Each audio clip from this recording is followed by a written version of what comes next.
Ele dando café, eu suando.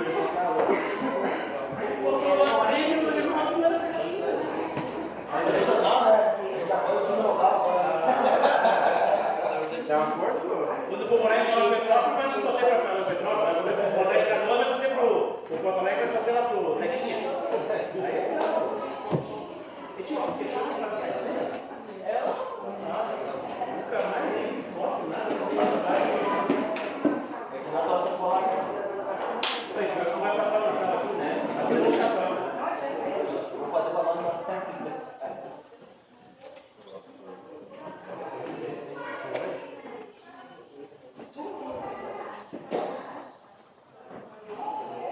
Não vai pra aula, pequena?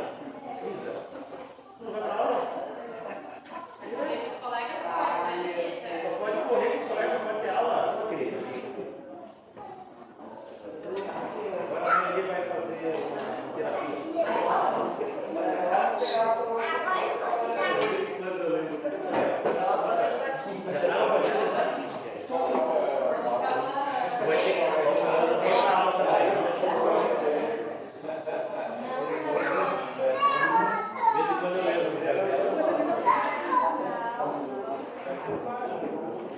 Bom dia, mano. Bom dia. Vamos dar início?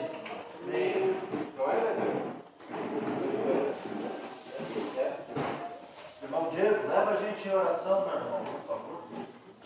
Senhor, nós temos, graças a Deus, Pai, mais essa aula que temos para a sua igreja, Senhor, abençoar a quarta cega, que também possamos tirar nossas dúvidas em questão da sua palavra, muitas coisas que ainda estamos aprendendo, Pai, nós possamos estar com nossos corações prontos para exposição da palavra.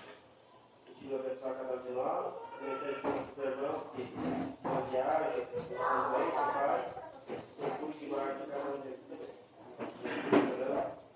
Amém. Irmãos, nós vamos continuar hoje da onde a gente parou na semana passada. Nós estamos vendo sobre a ressurreição e a ascensão de Cristo, certo?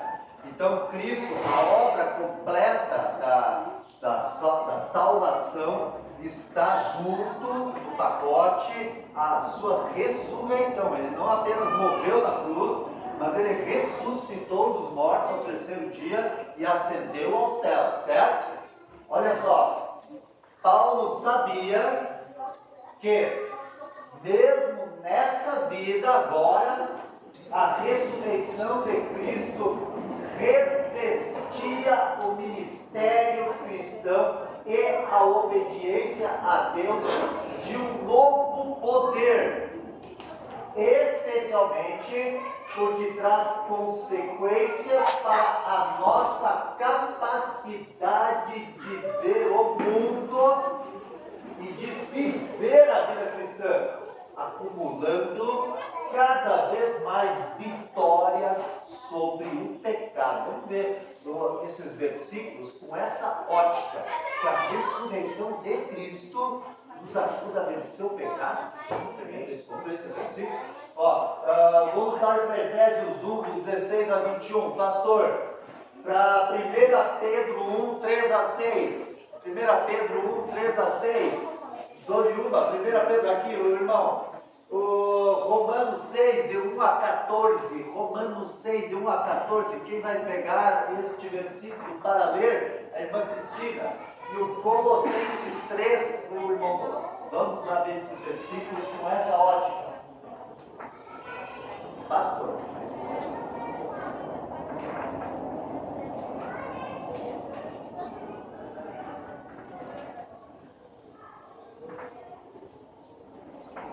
Não cesso de dar graças a Deus por vós, lembrando-me de vós nas minhas orações, para que o Deus de nosso Senhor Jesus Cristo, o Pai da Glória, vos dê em seu conhecimento o espírito de sabedoria e de revelação, tendo iluminados os olhos dos vossos entendimentos, para que saibais qual seja a esperança da sua vocação, e quais as riquezas da glória da sua herança no santo. Uma paradinha, pastor. Olha só, gente, hein? Olha a oração que o apóstolo Paulo está fazendo aqui pelos irmãos de Éfeso, hein? Para que Deus, ó, atenção, hein? Até aqui que o pastor leu agora no 18, ó. Para que Deus ilumine os olhos do entendimento de vocês. Certo? Para que vocês saibam qual a riqueza da esperança da sua vocação. E as riquezas da glória da sua herança. Ó, o apóstolo Paulo quer que Deus ilumine os olhos de vocês para verem as coisas celestiais por vir. Continua, pastor, verso 19. E qual a sobreexcelente grandeza do seu poder sobre nós, os que cremos, segundo a operação da força do seu poder, que manifestou em Cristo, ressuscitando dos mortos. Uma parada, pastor. Ó, qual é? Olha só. O poder de Deus, ó, ele quer que o poder de Deus opere sobre a igreja, sobre os crentes, sobre vocês, então, e é esse mesmo poder que ressuscitou Jesus dos mortos. Certo? É esse, continua, pastor, até o fim, eu não vou mais. Nós os que cremos, segundo a operação da força do seu poder, que manifestou em Cristo, ressuscitando dos mortos e pondo à sua direita nos céus, acima de todo principado e poder e potestade e domínio, e de todo nome que se nomeia, não só neste século, mas também no futuro. Esse é o poder de Deus. O poder de Deus que é capaz de ressuscitar Jesus dos mortos, colocá-lo, sentá-lo à direita de Deus Pai, dando autoridade sobre tudo que existe, inclusive demônios, não importa, anjos. E é esse poder que Paulo quer que os irmãos saibam que é capaz de agir na vida de vocês. Ó, 1 Pedro 1, 3 a 6.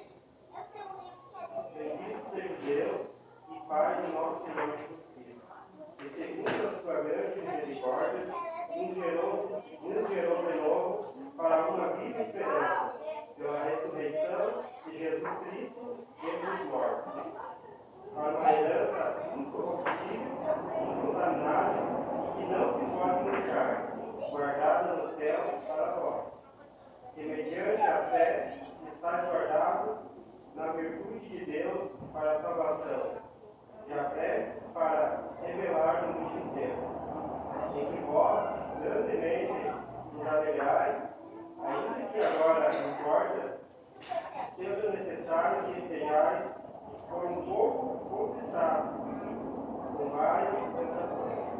Amém. Esse versículo nós já exploramos na semana passada, estão lembrados, né? O detalhe que vale a pena lembrar aqui, que ele nos chama, ele nos gerou para uma viva esperança. E olha esse detalhe, pela ressurreição de Jesus Cristo dentre os mortos. Você vai ressuscitar também. Todo crente salvo vai ressuscitar para um corpo novo, sem pecado. Essa é uma viva esperança que não se pode murchar, certo? Qualquer outras coisas dessa terra, da nossa vida, as coisas que nós desejamos, podem murchar, mas essa viva esperança não. Romanos 6, de 1 a 14. Que diremos, pois? Permaneceremos no pecado para que a graça abunde? De modo nenhum. Nós que estamos mortos para o pecado, como viveremos ainda nele? Ou não sabeis que todos quantos fomos batizados em Jesus Cristo, fomos batizados na sua morte? De sorte que fomos sepultados com ele pelo batismo na morte, para que, como Cristo foi ressuscitado dentre os mortos, pela glória do Pai, assim andemos nós também em novidade de vida. Uma paradinha, minha irmã. Duas coisas interessantes aqui para a gente ver aqui, ó. Primeiro, nós defendemos corretamente uma doutrina de que uma vez que a pessoa é salva, não pode perder a salvação. Sim, tá? E aquelas pessoas que ainda não tiveram esse entendimento, aquelas pessoas que a gente quer falar da Bíblia para elas, religiosas, certo? Mas que não tiveram ainda o entendimento da graça e estão ainda dependendo das suas obras para a salvação, ou confiando nas suas obras para a salvação. Ontem mesmo eu falei com o rapaz do Uber, né, que me trouxe em casa, e eu falei de Jesus, e ele sim, estava tão animado, né? Ele parecia um crente, e daí ao chegar em casa eu perguntei, mas me diz uma coisa, o senhor acha que pode perder a salvação? Pode, com certeza. Se eu pecar, eu perder. Então a salvação dele estava nele. Olha só, irmãos, olha esse detalhe. A doutrina, essa doutrina se chama perseverança dos santos. É o nome. Essa doutrina de que nós não podemos perder a salvação, ela não abre, não é uma abertura para a gente sair pecando. Não é. De forma nenhuma. Aliás, você pode usar esse versículo para aquela pessoa que diz, então você pode sair pecando por aí, né? Porque é isso que eles dizem. Não, o que a palavra de Deus diz? E que a irmã Cristina acabou de ler. Que diremos? Vamos permanecer no pecado para que a graça abunde? O apóstolo Paulo está fazendo uma pergunta retórica. Ele está fazendo uma pergunta que ele já vai responder. No verso 2. De modo nenhum, nós que estamos mortos para o pecado, como viveremos ainda nele? Você então considere-se, meu irmão, morto para o pecado. Ó, o nosso batismo, por que é tão importante nós somos uma igreja batista e a gente dá uma ênfase para o batismo por imersão, né? Porque quando a gente batiza por imersão, a gente está se identificando com a morte de Cristo e quando ele sai da água, com a sua ressurreição.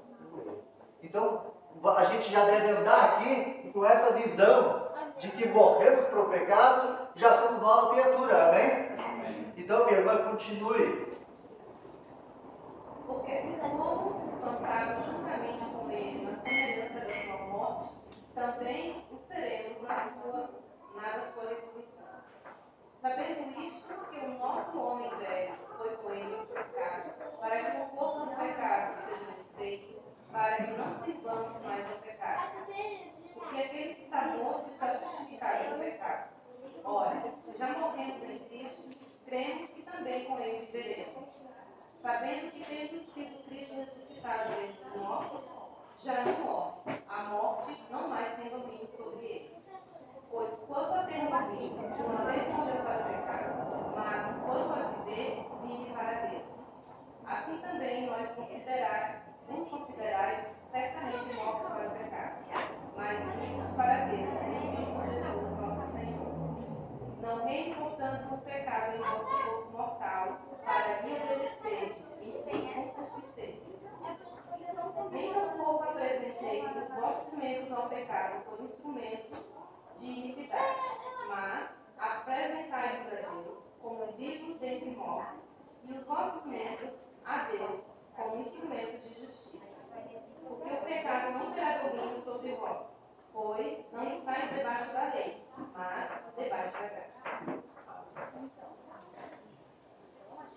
Vocês percebem nessa leitura toda que a ressurreição de Cristo, ela ajuda no nosso entendimento de ver o mundo, na nossa visão de mundo, e Paulo está usando isso para que a gente viva uma vida santa. Conseguiram perceber isso? Ele explorou a ressurreição de Cristo e que nós vamos ressuscitar também. E ele coloca isso, portanto, não reine o pecado no nosso corpo mortal. Ó, irmãos, 3 P's na vida cristã. Primeiro P, quando a pessoa recebe a Cristo como Salvador, quando a pessoa crê em Jesus como seu único e suficiente Salvador, lá na cruz ele morreu por seus pecados. Primeiro P, ele é livre da punição do pecado. Certo? Significa que toda a punição que você merecia foi lançada sobre Jesus. Ele pagou no teu lugar. Você é livre e não vai mais para o inferno. Mas não termina aí. Salvação não é só isso. Segundo P, você é livre do poder do pecado. Ó, aqui ó, no verso 14, né?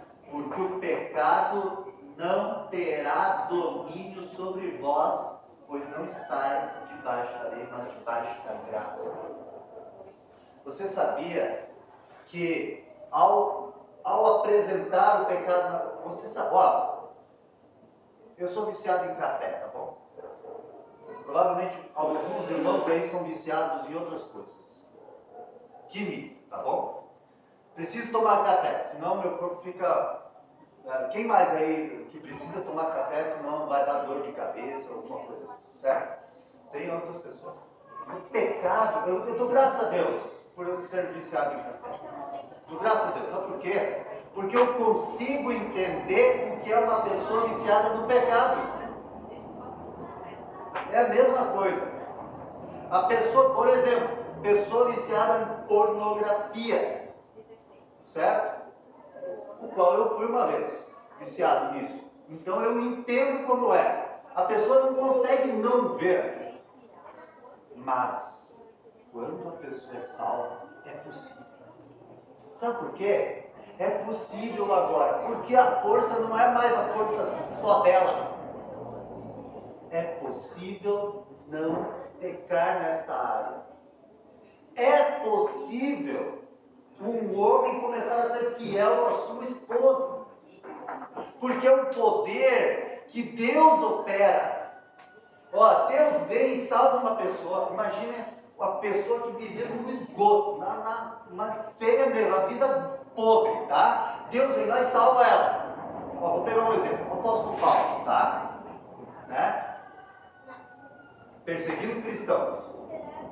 Participando da morte de Estevão, por exemplo. Certo? Quem que já matou alguma pessoa? Ninguém? Várias pessoas. Agora é que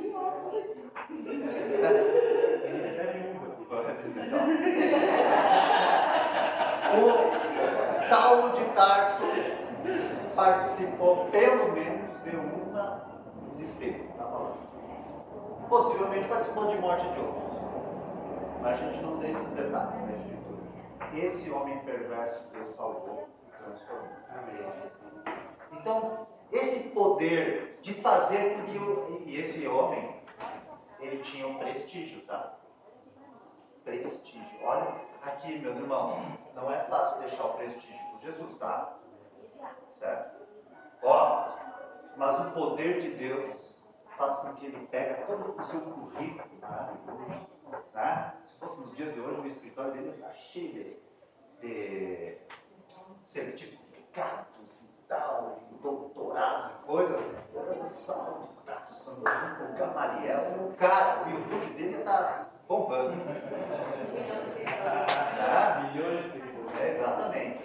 Mas ele pega e ele diz tudo isso aqui eu considero como lixo para os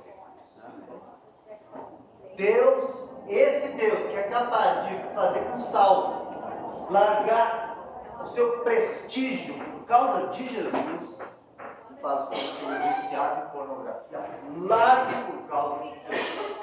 Faz com que o homem adulto largue por causa de Jesus. Faz com que a mulher sensual largue por causa de Jesus. Faz com que, entende? Você percebe? Faz com que o mentiroso pare de mentir por causa de Jesus. É esse o poder do nosso Deus. Ó, o segundo P, então, ó. Primeiro P, você é livre da punição do pecado. Segundo P, você é livre do poder do pecado na sua vida. E o terceiro P, um dia você será livre da presença do pecado por toda a eternidade, quando você tiver um corpo novo ressuscitado. Amém? Então, esse foi o Romanos 6, né? Isso. Colossenses 3, de 1 a 14. É, isso mesmo. Portanto, se já ressuscitaste com Cristo, buscai as coisas que são de cima, onde Cristo está assentado à destra de Deus. Pensai nas coisas que são de cima, e não nas que são da terra, porque já estáis mortos, e a vossa vida está escondida com Cristo em Deus. Quando Cristo, que é a nossa vida, se manifestar, então também vós vos manifestareis com Ele em glória. Perfeito. bênção, hein? Que poderosa essa passagem. Se vocês já ressuscitaram com Cristo, a gente ainda não ressuscitou, né? Mas Paulo vê como se você já é uma nova criatura, pense então nas coisas que são de cima e não nas que são aqui da terra. Tremendo, né?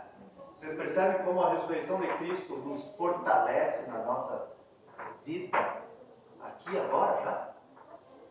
Ela nos ver isso e enxergar e olhar corretamente para o futuro já nos fortalece hoje na caminhada com Cristo, na busca de santidade, a ver o mundo, a caminhar com Deus, a almejar coisas espirituais, a colocar Deus em primeiro lugar e detrimento de outras coisas.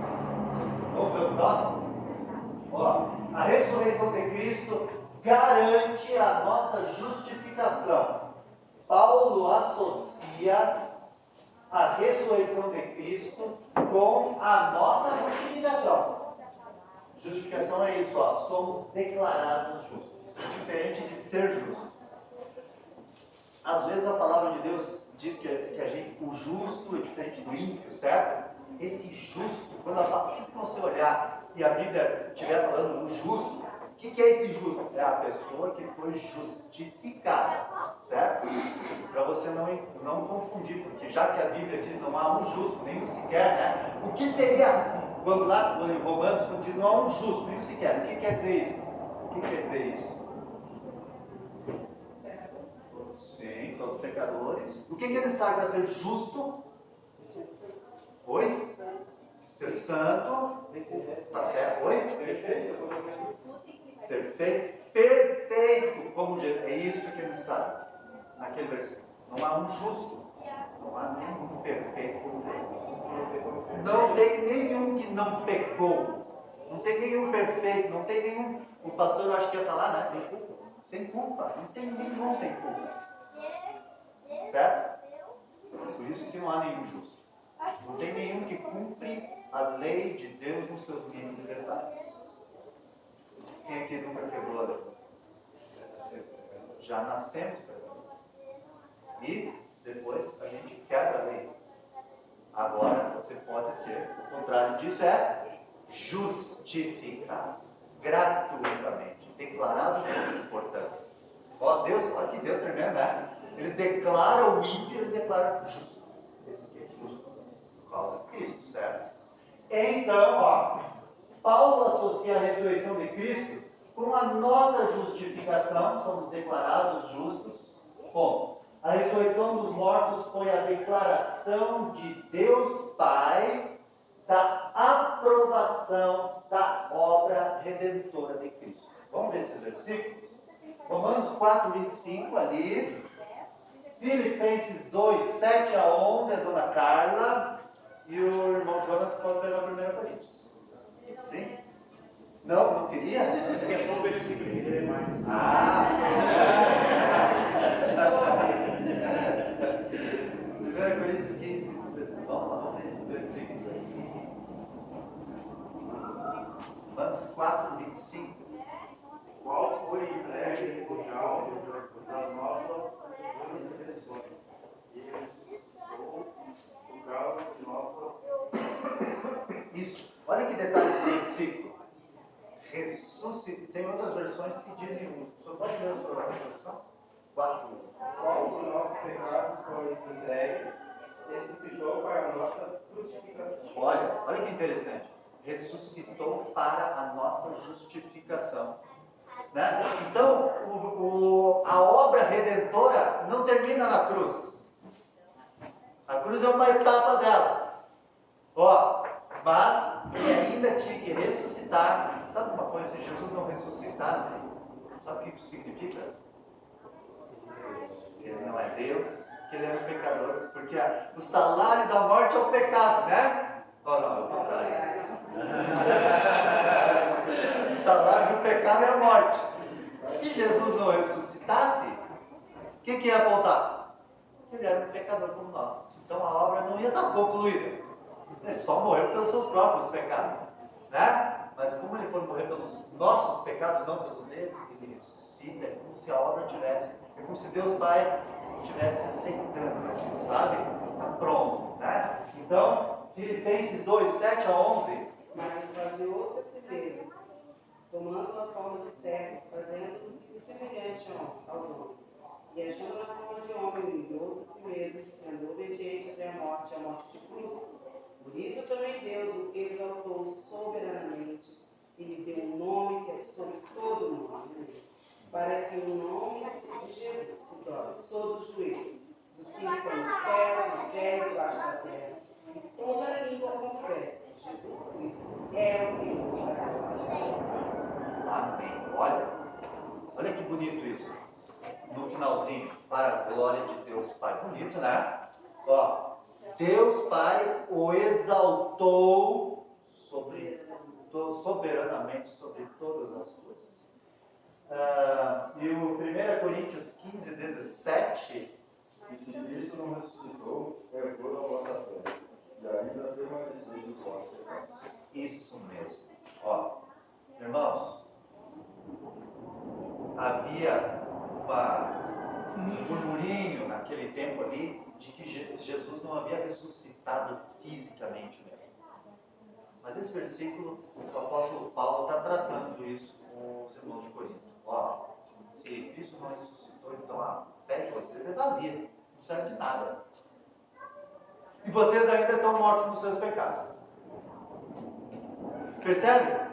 Ó, não é apenas a cruz, mas a ressurreição dele também. Faz parte da obra. Porque se ele não ressuscitou, significa então que ele era um pecador e os nossos pecados não foram pagos lá na cruz. Sim? Vocês compreendem? E então, se você, ó, por isso, olha o que Paulo está trazendo para nós aqui. Eu acho que um dos versículos que mais, para mim pelo menos, resume o Evangelho, talvez seja 1 Coríntios 15, 13. Irmão, leia o 15, 13, já que o irmão está aí, leia para nós. Porque primeiramente vos entreguei e também recebi. Cristo morreu por nossos pecados, segundo as Escrituras. Leia o 4. E que foi sepultado, e ressuscitou ao terceiro dia, segundo as Escrituras. Talvez aí seja, na minha visão hoje, o retrato mais fechado de toda a obra do Evangelho. Ó, aponta que ele é Cristo, Jesus, né? Ou seja, o Messias prometido, a pessoa em que devemos confiar, aquele que é da descendência do rei Davi, da descendência de Abraão, aquele esperado no Antigo Testamento. Cristo veio, ele é Jesus, ele morreu na cruz pelos nossos pecados, mas não termina aí, ele foi sepultado e ressuscitou ao terceiro dia. Está a obra completa dele, sabe? É isso. Então tá. Pode. Vamos no próximo, ó. A ressurreição de Cristo garante que receberemos corpos ressuscitados perfeitos. Ao ressuscitar dentre os mortos, nós passaremos a ter uma nova qualidade de vida, com um corpo físico e espírito humanos perfeitamente adequados para a comunhão com Deus e para a obediência a Ele por toda a eternidade. Vamos ver esses versículos? 1 Coríntios 6, 15, pode ler Davi. E quem mais vai pegar aqui 1 Coríntios 15, do 20 ao 23? O Jonathan. E o 2 Coríntios 4, 14, Douglas. E o Apocalipse 21, 3 a 5, Alexandre. Desculpa, vamos lá. 1 Coríntios 6, 15. Não sabeis vós que os vossos corpos são membros de Cristo? Tomarei todos os membros de Cristo, falareis dele e mantereis. Não, você. Tá bom. Deixa eu ver aqui. Ótimo. Vamos ver? Tá. Esse versículo devia estar lá no slide anterior. Mas tudo bem. Ele é útil para a nossa meditação. Vocês que foram salvos, vocês vão ter que o corpo de Jesus agora participe, né, dos velhos pecados. 1 Coríntios 15, do 20 ao 23. Mas de fato, Cristo ressuscitou dentre os mortos, e foi feito as primícias dos que dormem. Porque assim como a morte veio por um homem, também a ressurreição dos mortos veio por um homem. Porque assim como todos morrem em Adão, assim também todos serão vivificados em Cristo. Mas cada um por sua ordem. Cristo as primícias, depois os que serão Cristo na sua vida. Isso. Olha só. Cristo foi feito as primícias dos que dormem. Lembra que nós falamos um pouquinho desse versículo na semana passada, né? Ele é essa linguagem da agricultura, né? As primícias são os primeiros, a primeira colheita ali, os primeiros frutos que aparecem, né? Nós vamos. Quem são os que dormem? Vocês lembram? Os que morreram em Cristo, né? Então, algum tio, avô, amigo, cristão, foi salvo, já morreu, né? Vai ressuscitar. Todos nós vamos ressuscitar. E vamos ter um corpo semelhante ao de Jesus, capaz de não pecar. Nunca. Totalmente capaz de obedecer a Deus em tudo. Hoje, nós lutamos contra o pecado. Né? O crente é alguém que está na luta contra o pecado, sim. Nós lutamos contra o pecado. A luta contra o pecado é mais ou menos assim. E agora, Senhor? Mas se eu fizer isso, eu vou perder alguma coisa. Parece que a gente vai perder alguma coisa. Certo? É como num negócio, certo? Você está vendendo um carro, sei lá, está vendendo um carro. E tem a oportunidade de enganar a pessoa que está comprando, mas ali mas se eu for bem honesto, eu vou perder alguma coisa. Mas e aí? E agora, por causa de Jesus, é capaz de perder alguma coisa. Percebe? Então hoje a gente luta. A gente, puxa, mas Senhor, eu quero te obedecer, mas eu vou perder R$1.000 nesse negócio. Se eu for honesto, né? E daí o crente que está maduro, ele, tá bom, eu perco tua causa. Perde o negócio, perde o produto lá. Percebe como é uma luta? Sim? É uma luta.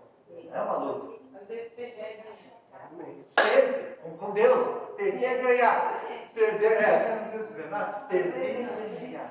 Sim, perder é ganhar. Sim, é como a gente falou do viciado em pornografia, né? Mas isso dá um prazer, mas eu preciso desse prazer, mas por tua causa, Senhor. Por tua causa, Senhor. Parece que eu estou perdendo, mas estou ganhando. Sim? Então tá. E um dia, mas a bênção é que quando a gente tiver o corpo ressuscitado, o corpo novo, nós vamos ser livres desta luta.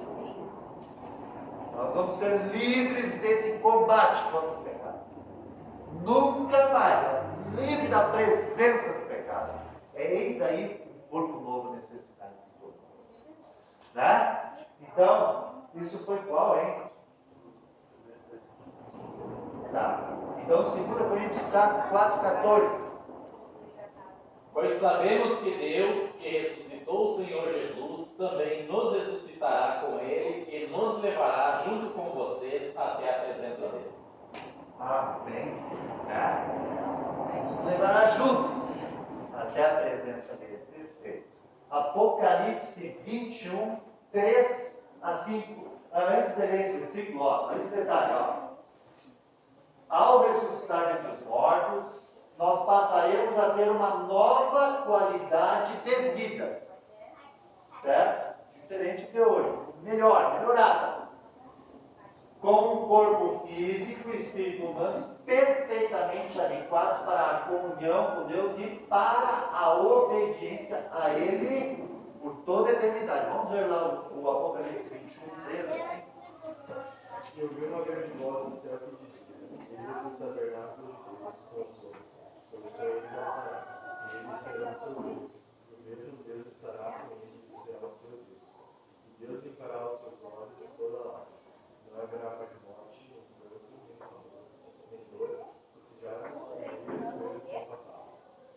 Deus estava sentado sobre o trono e disse: "E se façam novas todas as coisas." E disse: "Escreve, porque estas palavras são verdadeiras e fiéis." Amém. Está na novos céus e nova terra.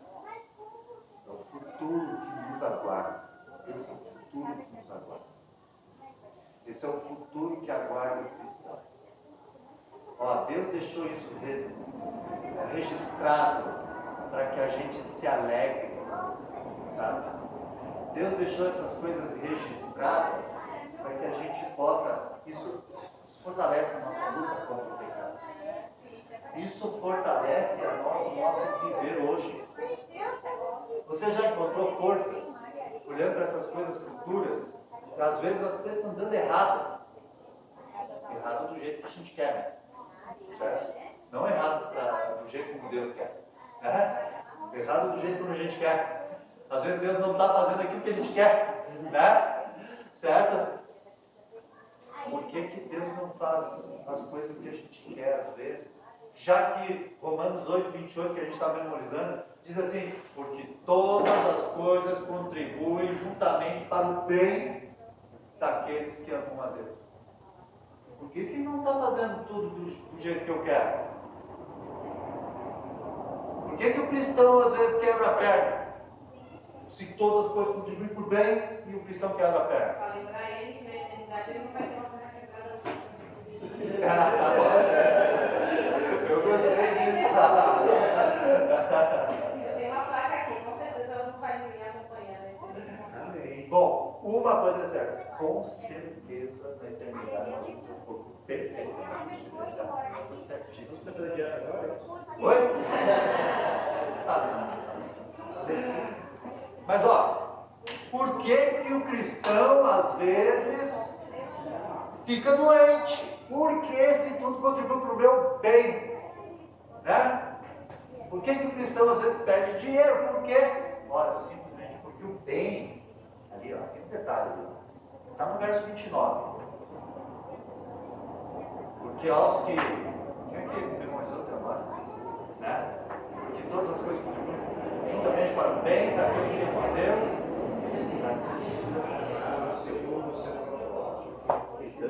Chamou, também nos predestinou para serem o quê? Conforme a imagem de seu filho. Aí, ó. Você foi então predestinado para ser o quê? Conformes o quê? Conformados à imagem de Jesus. É esse que é o bem de Deus. Tá entendendo? Né? Esse é o bem que está ali, ó. Todas as coisas contribuem para o meu bem. Porque é o bem ficar mais parecido com Jesus. Então, se necessário for quebrar a perna de um atleta que é orgulhoso por suas habilidades esportivas, então tá bom. Para ficar mais parecido com Jesus, quebra a perna daquela pessoa. Certo? E agora ele vai se humilhar e vai ser mais parecido com Jesus. Porque Deus quer que você fique mais parecido com Jesus. Jesus é humilde, amém? Então, nessa vida, tu pode falar, meu irmão. Muitos usam esse versículo como um mantra. É. Sim. Esse e um monte de outros também, né? Aí é o 29, né? Aí fica só no 28. Aí fica o fatalismo, né? Aconteceu isso, é pro meu bem. É pro meu bem, mas o que é? O que é o bem? O que é o bem? É ser transformado. Não adianta estar apanhando e não mudar. Exato. Acontecer as coisas e não transformar o coração, não entrar na forma, né? Exatamente. Né? E o tremendo é que isso é aqui agora, nessa caminhada. Mas quando ganharmos um corpo novo, nós vamos estar conformados à imagem de Deus. Tremendo, né? Isso deve nos fortalecer na nossa caminhada hoje. Isso deve dar força para caminhar. Hoje vai ter nosso acontecer, né? Isso foi Apocalipse, né? Próximo, a ascensão de Cristo. a ascensão de Cristo se destinava a um local específico. Ó, Jesus não desapareceu de forma repentina para nunca mais ser visto novamente, mas ascendeu ao céu na vista de seus discípulos. Bom, o fato de Jesus ter um corpo físico sujeito a limitações de espaço indica que Jesus tinha para onde ir quando ascendeu ao céu. Ele foi para um lugar específico. Vamos ver esses versículos, ó. João 14, 1 a 13. Aqui e o Atos 1, 9 a 11. Atos 1, 9 a 11. Não se turbe o vosso coração. Credes em Deus, crede também em mim. Na casa de meu pai há muitas moradas. Se assim não fora, eu vou teria dito, pois vou preparar-vos lugar. E quando eu for e vos preparar lugar, voltarei e vos receberei para mim mesmo, para que onde eu estou, estejais vós também. Olha que legal. Ele ascendeu aos céus para um lugar específico para onde ele ia preparar morada. Certo? E ele conforta os cristãos, seus discípulos, com isso. Não se turbe o vosso coração. Certo? Né? Vocês vão estar junto comigo nesse local. Né? O próximo, Atos 1, 9 a 11. Quando dizia isso, vendo eles, foi elevado às alturas, e uma nuvem o recebeu, ocultando-o a seus olhos. E estando com os olhos fitos no céu, enquanto ele subia, eis que junto dele se puseram 2 homens vestidos de branco, os quais lhes disseram: Homens galileus, por que estáis olhando para o céu? Este Jesus, que dentre vós foi recebido em cima do céu, há de vir assim como para o céu o viste. Isso mesmo. Então esse Jesus, e a gente sabe que Jesus vai voltar, né? E a volta dele vai ser visível, da mesma forma, né? Aqueles homens estão dizendo para os seus discípulos, para os discípulos de Jesus. Da mesma forma que vocês estão vendo ele vai voltar. Então tá. No próximo, ó, Cristo recebeu glória e honra como Deus homem que não lhe tinham sido concedidas anteriormente. Jesus sempre foi Deus, mas depois da sua encarnação, morte e ressurreição, ele recebeu honra e autoridade inéditas, por ser alguém que era tanto Deus quanto homem. Jesus sempre foi Deus, sempre teve honra, só que antes dele encarnar, ele tinha. Agora ele tem uma coisa nova. É isso que eu quero dizer. Ele tem uma coisa nova. Agora ele é Deus homem.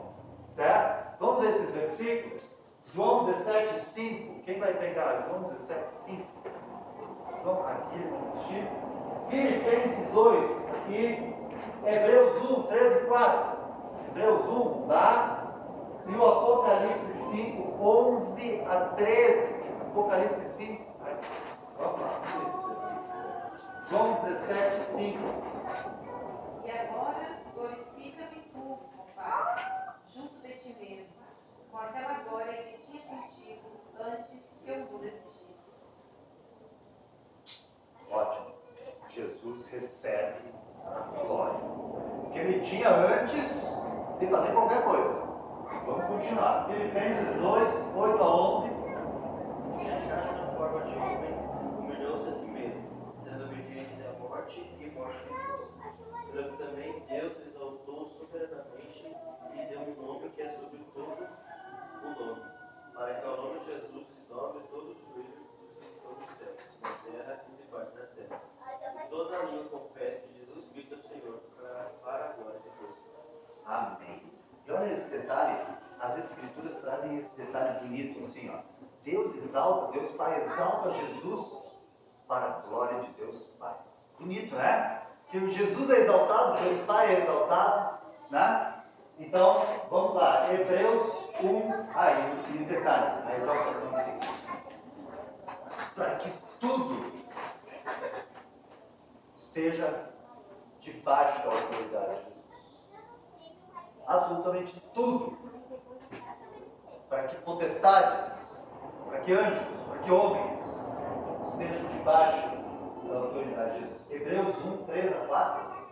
O qual, segundo o esplendor da sua glória, e expressa a imagem da sua pessoa, suscitando todas as coisas pela nossa poder, havendo feito de Deus a justificação dos pecados, assim todos os alertas da majestade da luz, veio tanto para excelente dos anjos, quanto perdoou para a E o Apocalipse 5, de 11 a 13. E olhei e ouvi a voz de muitos anjos ao redor do trono, e dos animais e dos anciões, e era o número deles milhões de milhões, milhares de milhares, que com grande voz diziam: digno é o Cordeiro, que foi morto, de receber o poder, beleza, e sabedoria, e força, e honra, e glória, ações de graças. E ouvi a toda criatura que está no céu, e na terra, e debaixo da terra, e que está no mar, e todas as coisas que nele está, dizer ao que está assentado sobre o trono, e ao poder sejam dadas as ações de graças, e honra, e glória, e poder para todos sempre. Amém.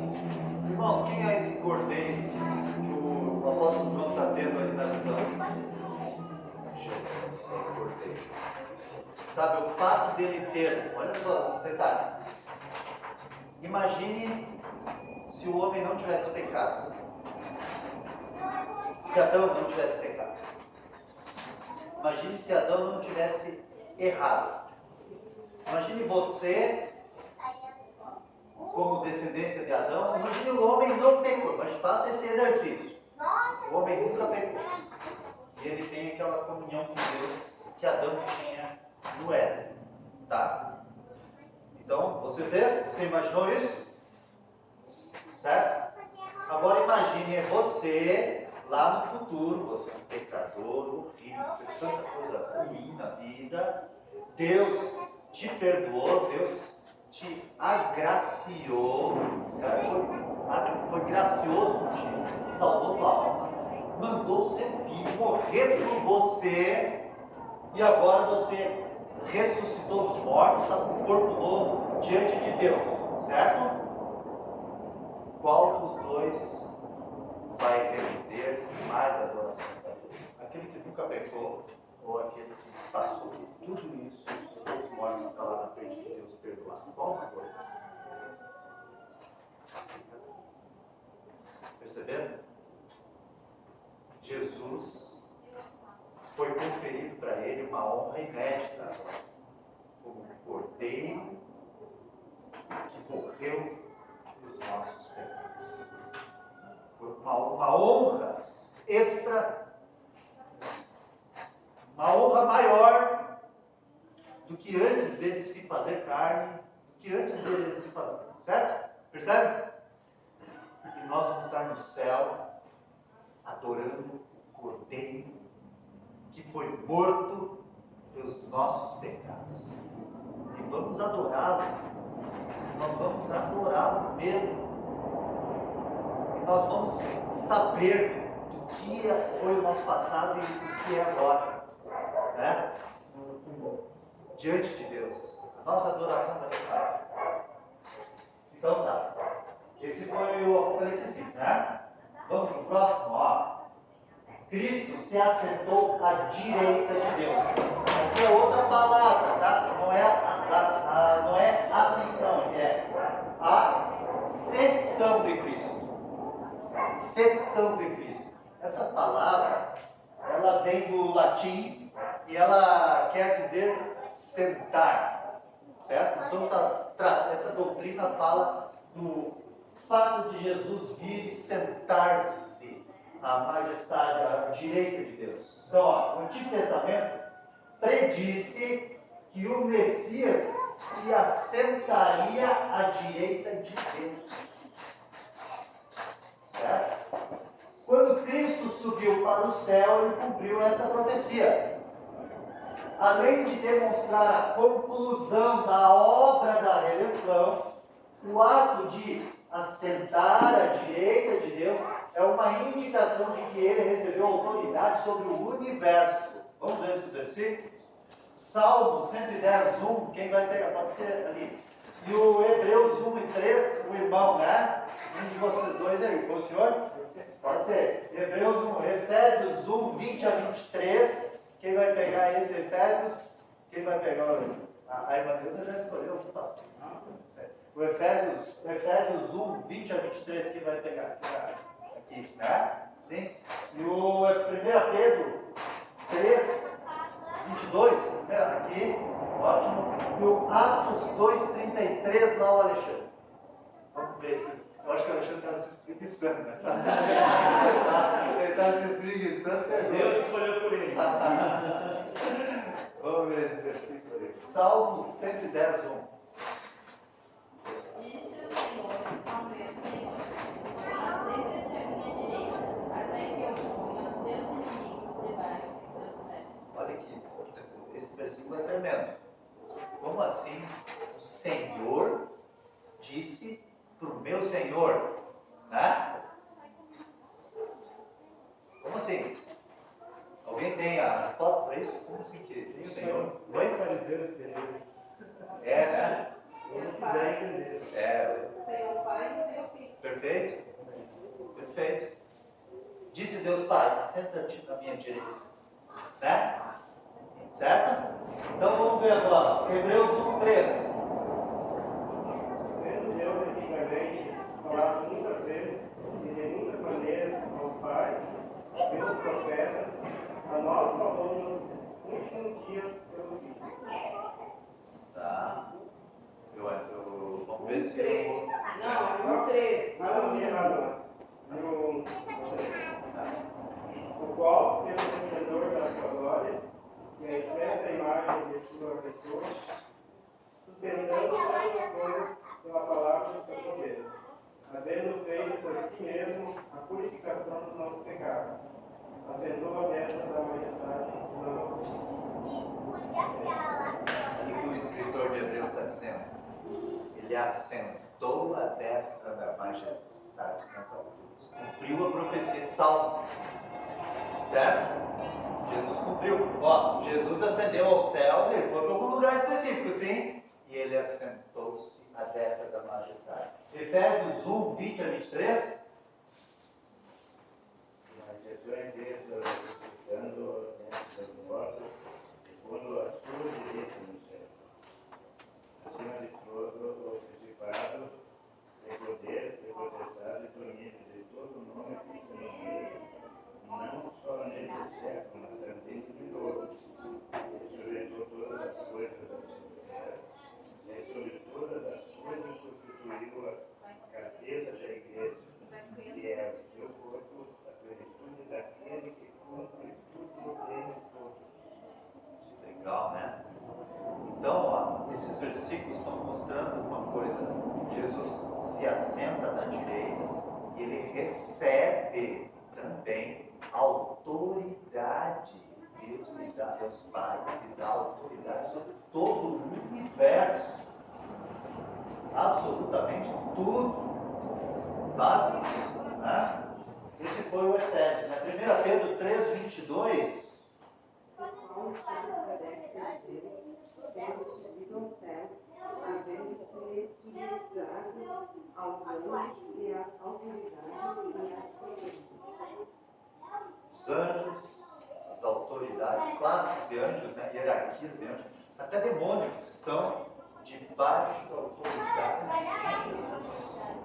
Né? E o Atos 2,33. Pela destra de Deus, temos recebido o Pai com o Espírito Santo, derramou isso sobre nós, agora desde-se um pouco. Certo.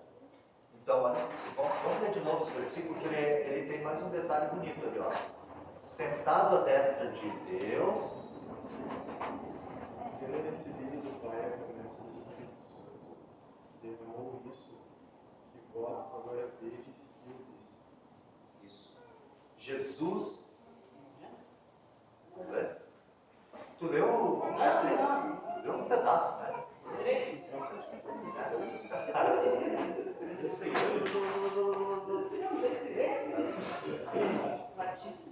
De sorte que, exaltado pela destra de Deus, e tendo recebido do Pai a promessa do Espírito Santo, derramou isto que vós agora vedes e ouvis. Isso. Ele foi exaltado e ele derramou o Espírito Santo. Bonito, né? Muito bom. Esse foi. Vamos ver o próximo? A importância da doutrina.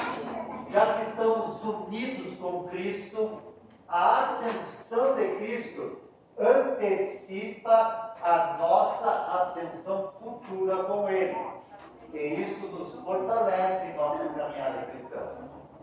Além disso, por causa da nossa união com Cristo, recebemos em parte da autoridade que Cristo tem sobre o universo. E posteriormente, essa autoridade será maior. Hoje nós já temos em parte autoridade, certo? Mas quando tivermos um corpo ressurreto, novo, glorificado, nossa autoridade será maior. Vamos ver esse versículo? 1 Tessalonicenses 4:17, Douglas, Hebreus 12:1-13 aqui, João 14:2-3, João 14 lá, o Efésios 6:12, que é aqui, Apocalipse 2:26-27, Apocalipse 2 aqui, Apocalipse 3:21, 3 ali. O pastor pode ler a última, pastor. Apocalipse 24. Vamos ver esses versículos aí. Depois com eles, nós, os que ainda estivermos vivos, seremos arrebatados nas nuvens, ao encontro do Senhor, nos ares. E então estaremos com o Senhor para sempre. Isso, ó. A doutrina, né? A ascensão de Cristo antecipa a nossa ascensão futura com Ele. Nós também seremos arrebatados com os ares, certo? Então tá, Hebreus 12:1-3. Portanto, nós também, pois, estamos soterrados junto tão grande nuvem de testemunhas, deixemos todo embaraço e pecado de tão perto nos rodeia com paciência a carreira que nos está proposta. Olhando para Jesus, autor e consumador da fé, o qual, pelo gozo que lhe estava proposto, suportou a cruz, desprezando a afronta, e aceitou-se à destra do trono de Deus. Considerai, pois aquele que suportou tais contradições dos pecadores contra si mesmo, para que não encarniçais, desfalecendo os nossos inimigos. Joia. Ó, considerai o que Ele fez, para que isso fortaleça você na caminhada com Deus. E olha esse detalhe, quando ele diz assim, nós estamos rodeados de uma tão grande nuvem de testemunhas, do que ele está falando? Alguém sabe? Os heróis da fé do capítulo anterior. Ele fala. Isso é Hebreus 13, né? Hebreus 12, Hebreus 11 tem uma lista de heróis da fé, olha, né? Sansão e etc. Olhe para eles. Considera eles, né? Isso vai te fortalecer na caminhada. João 14:2-3. Ela de meu pai está muito demorada. Se não fosse assim, eu vou teria dito. Vou preparar-vos lugar. E quando for e vos preparar lugar, virei outra vez e vos levarei para mim mesmo, para que outro venha desejar vosso lugar. Amém. Um dia nós vamos falar junto com ele. Sim? Efésios 6:12. Porque não temos que lutar contra a carne, nem o sangue, mas sim contra os principados, contra os príncipes das trevas deste século, contra as forças espirituais da maldade dos lugares celestiais. Isso. Essa é a nossa luta. Nós temos que lutar contra as pessoas. Nossa luta não é contra a carne. Então nós temos uma certa autoridade nessa luta. Certo? Como é que deve ser essa luta então? Se não é contra as pessoas, se não é contra a carne e o sangue, mas se a nossa luta é contra as potestades, as autoridades, os demônios, né? Se a nossa luta é contra eles, como é que faz? Como é que deve ser então? Prática, meus irmãos. Como é que isso foi na prática? Em oração. Em oração. Em oração. Deus quer que você ore, tá? Deus quer que você dependa dele para fazer as coisas acontecerem. Que ele opera, sim, e quer a gente lutando em oração. Amém, irmãos? Amém? Então, às vezes a gente está bravo com o vizinho, a gente não orou nem um único segundo. E quer resolver as coisas com o vizinho. Né? Nossa luta é maior do que isso. Não é contra a carne e contra o sangue. Às vezes, quando alguém nos aborrece, né? E a gente fica ali imaginando, alguém que diz assim, poxa, eu tenho que entender que por trás daquilo ali tem uma ação, né? Um pecado ali. Exato. Amém? Enquanto eu estava falando sobre o versículo, eu já esqueci. Beleza? Mas é isso. Esse foi qual? Certo? Apocalipse 2, 26 a 27. E ao que vencer e guardar as minhas obras, eu lhe darei poder sobre as nações, e com vara de ferro as regerá, e serão quebradas como vasos de oleiro, como também recebi do meu Pai.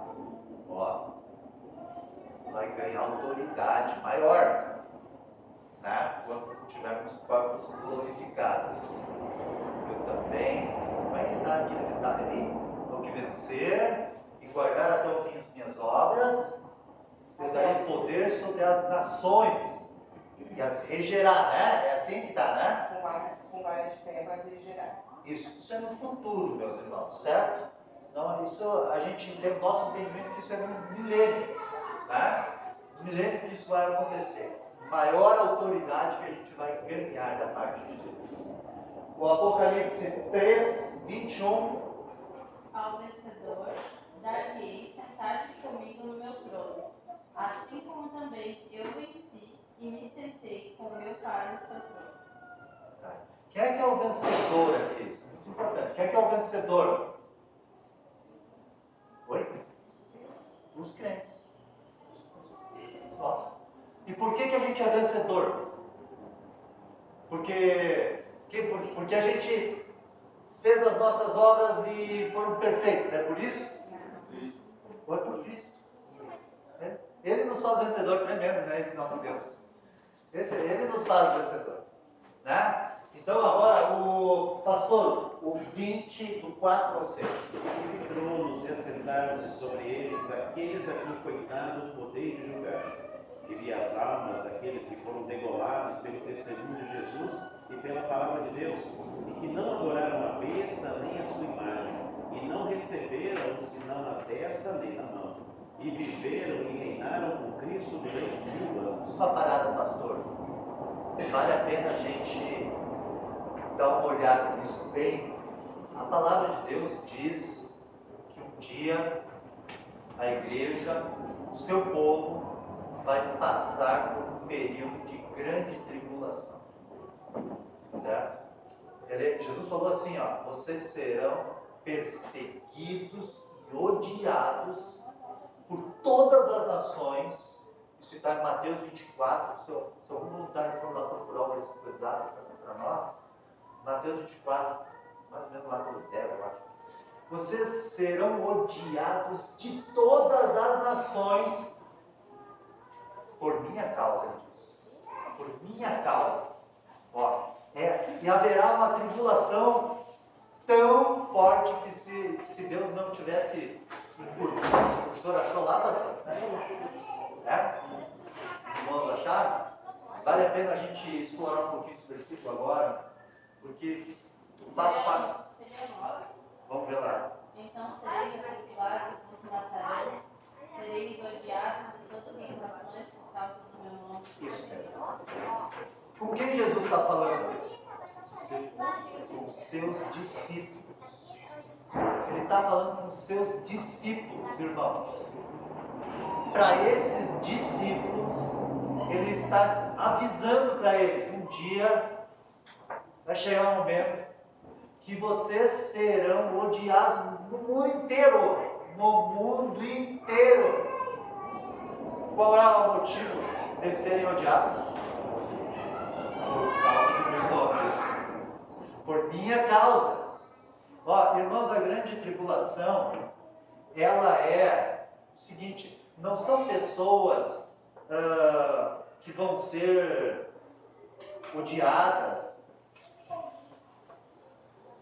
porque causaram problemas no mundo, ou não são pessoas, a grande tribulação, ó, eu quero deixar bem claro aqui uma coisa para não confundir. Grande tribulação e ira de Deus são duas coisas diferentes. São duas coisas diferentes. A grande tribulação vem da onde? Qual é a fonte da grande tribulação sobre os cristãos, já que é sobre os cristãos? É o anticristo. E os ímpios. É o mundo inteiro, né? É os ímpios, ele vem dos ímpios, do anticristo, certo? E que é a pessoa que sofre a grande tribulação? Os crentes. Então, ó, aqui nós temos o agente e aqui está a pessoa que sofre. O agente aqui é o anticristo e os ímpios, a pessoa que sofre é o crente. O que é a ira de Deus? É diferente, a fonte é Deus. A ira de Deus é Deus. Quem é que sofre? Os ímpios. Vocês percebem? São duas coisas diferentes. Então o Apocalipse, quando você lê Apocalipse, tem coisas falando, mostrando perseguição contra os crentes. Por exemplo, a marca da besta, uma boa parte fala da ação de Satanás ali e a marca da besta, né? E quem não usar essa marca não vai poder comprar nem vender. Certo? Vale a pena a gente olhar, porque isso está conectado com aquele versículo lá que a gente ouviu. Vamos dar uma olhadinha rápida no lance da marca da besta. Abra lá, rápido, pode falar. Então, aqui,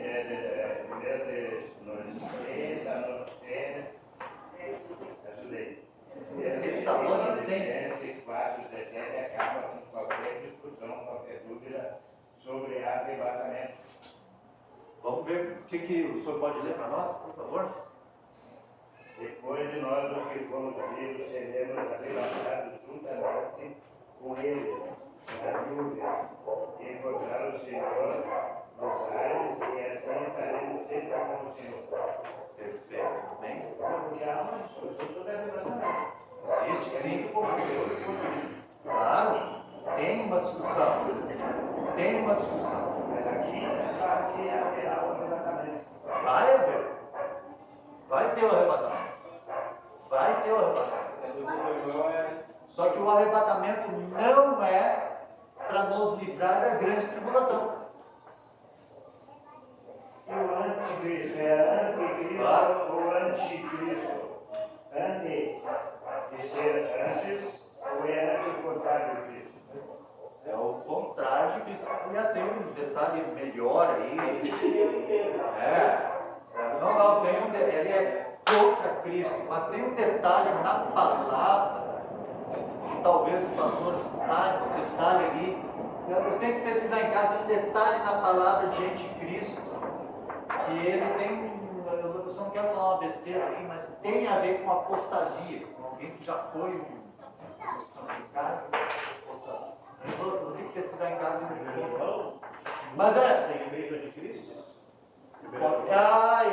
Olha aí, muitos saíram de nós, né? Que não era de nós. Filhinhos já é manifesto que o anticristo virá, e já tem vindo porque saíram de nós porque não era de nós. Olha que tremendo, né? Esse detalhe mostra que o anticristo, ele não é algo de uma outra religião doida, assim, sabe? Né? Mas é algo com carne cristã, meu irmão. Ele é um batista. Tomara que não, né? Oi? Um exemplo, que do meu ponto de vista é um anticristo. Quem aprova o aborto? É um anticristo. São ideias do anticristo. Sim. Está sendo contra a Cristo. O anticristo vai se levantar a luta, vai ter todo o poder, toda a autoridade para agir com esses modos de pensar. Mas já existe ruim, por exemplo. A gente vai ver no desenrolar da história, e eu creio que é muito bom que a gente fique bem atento, olhando o desenrolar da história, da nossa vida, olhando para as coisas que estão acontecendo.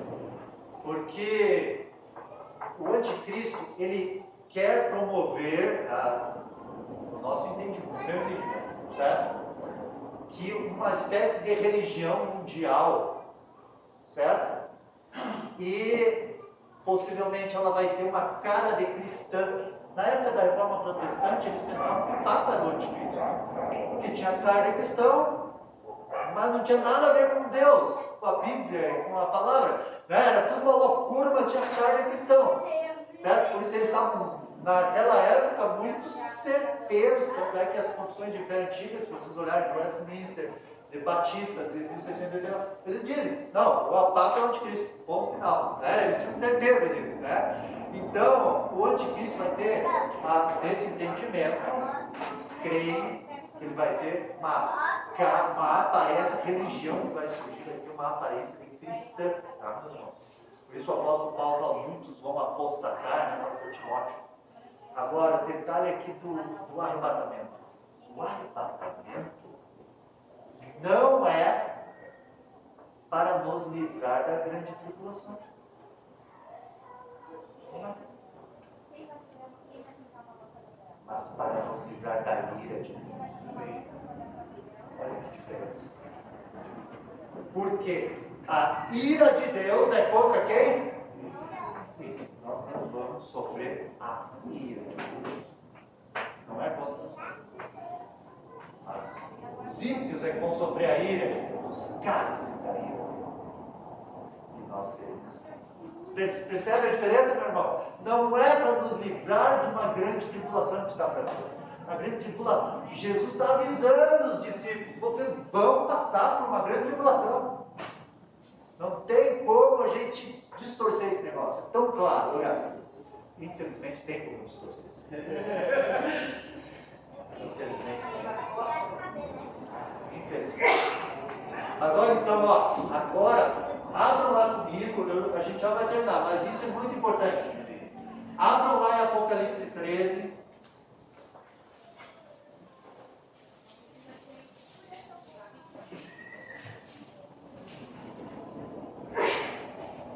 Verso 15 em diante. Verso 14 em diante.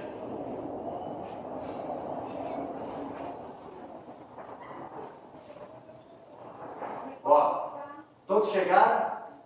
Apocalipse 14, olha só.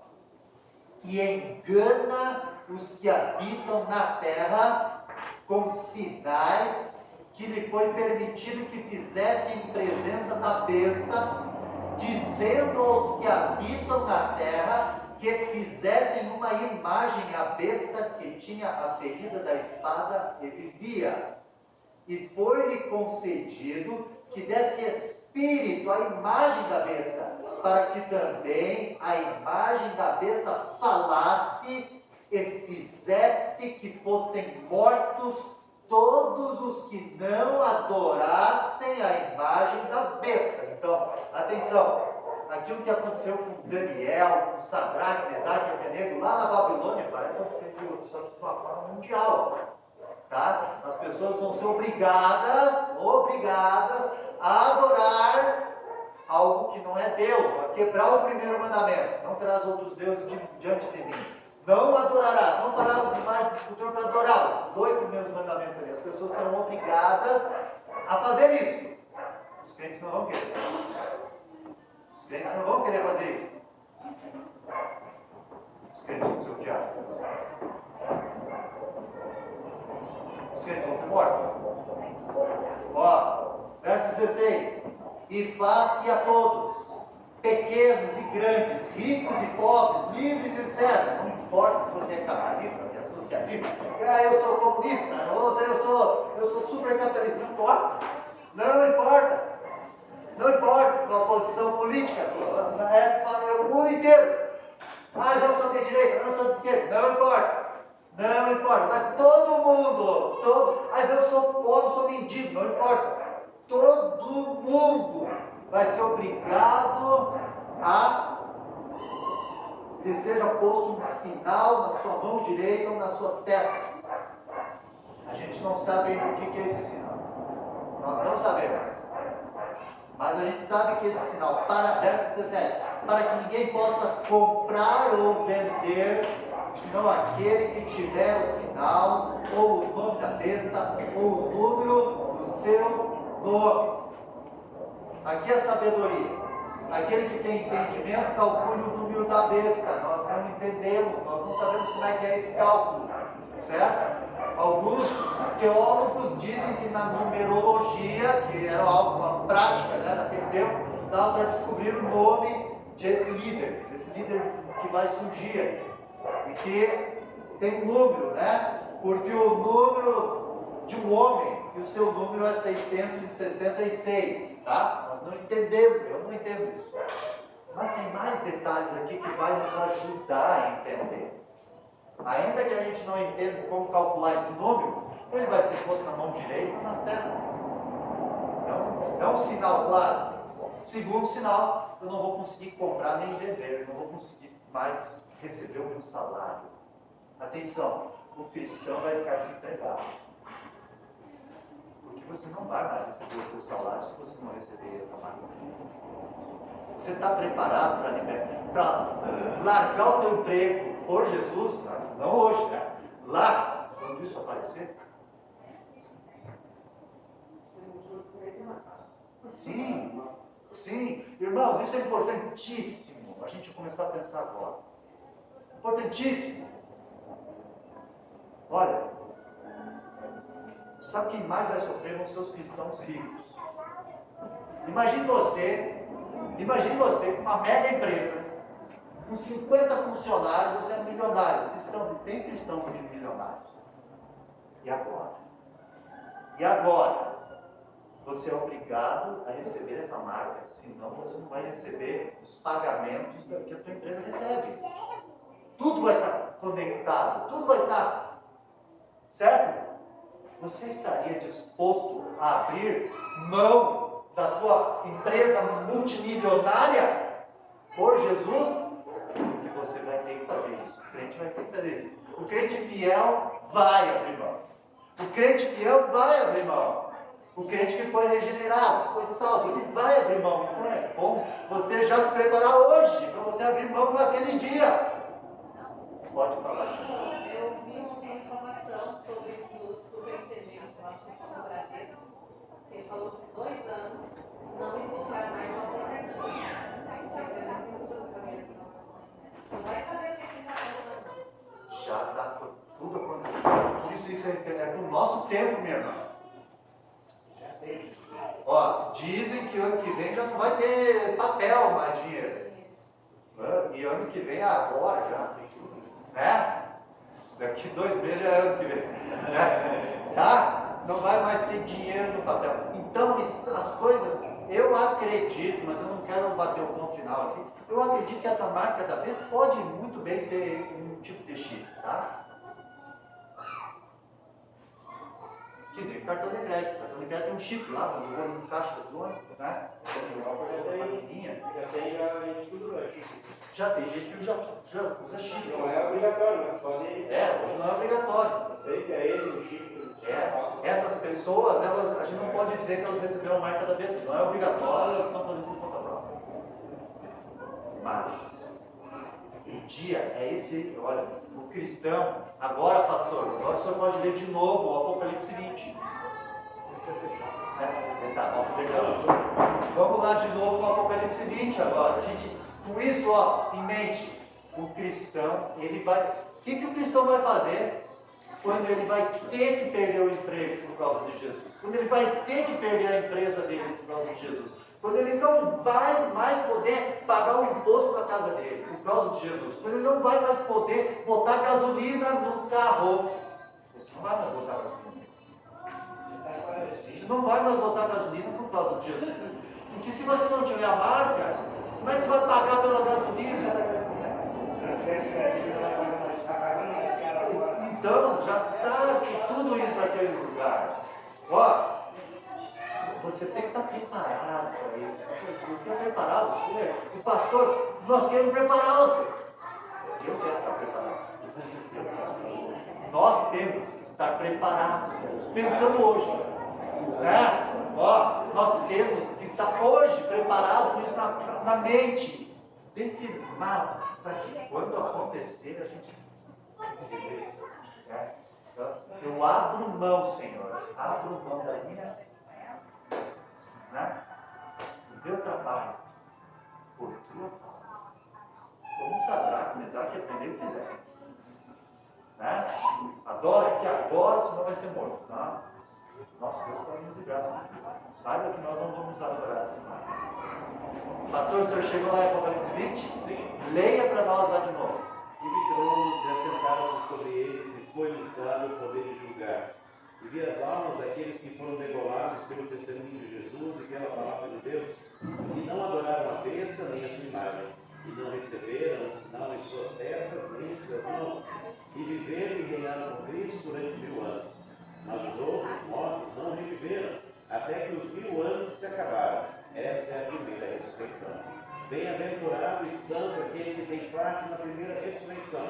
Sobre estes não tem poder a segunda morte, mas serão sacerdotes de Deus e de Cristo e reinarão com ele 1000 anos. Essa passagem é poderosa. Exatamente. Por que eles foram degolados? Por causa do testemunho que deram e por que mais?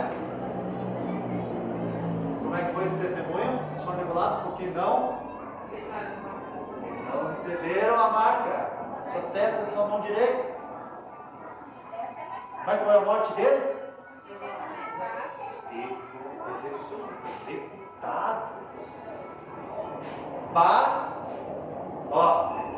depois da morte, veio olha a ordem, é importante isso, para a gente entender que a ordem dos acontecimentos. Grande tribulação, certo? Como a marca, isso faz parte da grande tribulação. Esses são cristãos, morreram, foram mortos, certo? Mas daí foram mortos, tribulados, porque não fizeram a marca. Mas eles, próximo passo, ressuscitaram. Ressuscitaram, como Jesus ressuscitou os mortos. Corpo novo, glorificado. E agora, com esse corpo novo, qual é o próximo? Reinaram com Cristo por 1000 anos.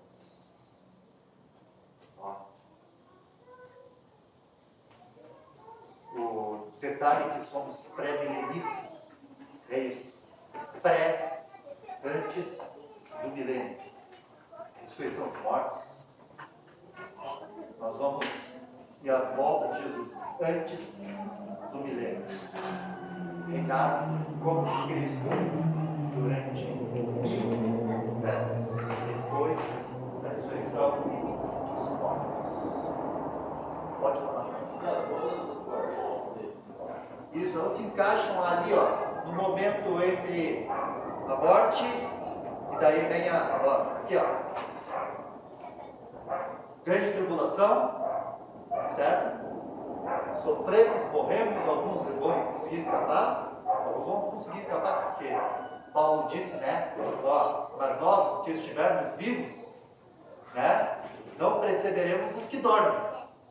E daí acontece o arrebatamento, e daí vem a ira de Deus sobre os ímpios. Aqui está acontecendo as boas.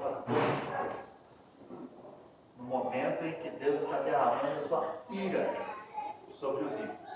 Mas essa é uma possibilidade de interpretação. Não quero afirmar que com certeza é assim, mas eu creio que é assim.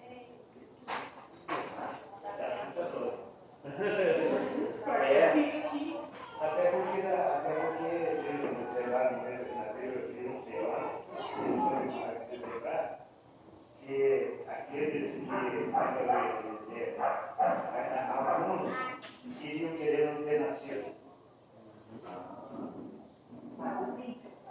Se não me engano, os ímpios está falando da parte da ira de Deus.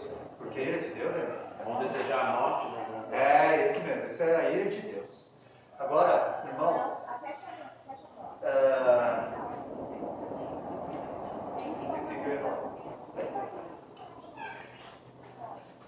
Tinha uma coisa importante para falar, mas deixa para outro momento.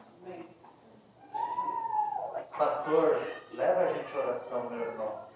É uma visão muito romântica dos últimos dias, uma visão em que a igreja não precisará testemunhar a sua fé.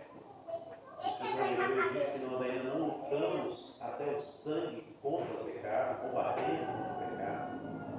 Hoje, Pai, não é exigido de nós estender a fé, não é exigido de nós negar a Cristo, porque o mundo ainda não nos odeia, o mundo ainda não nos rejeita, embora rejeite Israel como nação, não nos rejeita porque eles creem em teu Filho, rejeita por outros motivos, Pai. Mas chegará o dia em que aqueles que professam a fé no teu nome precisarão do seu próprio sangue, a custa da sua própria vida e daqueles que eles amam, não negar, não abandonar, permanecer, preferir sofrer, morrer. Como a história de Deus está cheia de mártires, Pai. A tua igreja é uma igreja de mártires. Homens e mulheres que se negaram a abandonar a fé no seu Filho amado. Preferiram ser comida de leões. Preferiram ser queimados em tochas ou pares fogueiras. Preferiram ser despedaçados, mas não abandonaram a fé. Pai, será que nós estamos prontos para isso? Uma igreja que não consegue ver a escola dominical, uma igreja que não consegue ler a tua palavra, que troca o culto de oração por outros prazeres, que não perdoa, que não ama, que não releva, que não tem uma vida santa e justa. Pai, nós não estamos prontos para esse dia. Ó Deus, une o nosso coração ao teu nome. Para que quando esses dias vierem, nós sejamos tão cientes da nossa condição de ti, tão amados por ti, por causa da ressurreição de Jesus, que mesmo a mais dura perseguição, a mais vil dor, Pai, não tire de nós o desejo de testemunhar sobre a nossa fé. O Senhor tem sido bondoso conosco, Pai, e que nós, na última hora, não nos esqueçamos disso. Gere em nós um santo temor, para que o teu nome seja glorificado mesmo no nosso sofrimento. Em nome de Jesus, eu oro. Amém. Descansar.